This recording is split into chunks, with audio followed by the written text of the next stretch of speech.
Hi అండి, నా పేరు శ్రీరామ్. నేను వైజాగ్లో ఉంటున్నాను. నేను విజిఎస్కి వచ్చానండి హెయిర్ ట్రాన్స్ప్లాంట్ చేయించుకోవడానికి.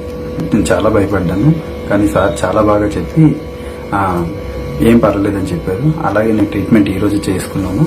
చాలా బాగా చేశారు. అసలు ఎటువంటి ప్రాబ్లం కూడా లేదు. నేను ఎంత భయపడ్డానో దాన్ని అసలు అలాంటి భయం కూడా లేకుండా చేశారు. చూడాలి ఎలా వస్తుందో. ప్రెజెంట్ అయితే మాత్రం చాలా బాగా చేశారు.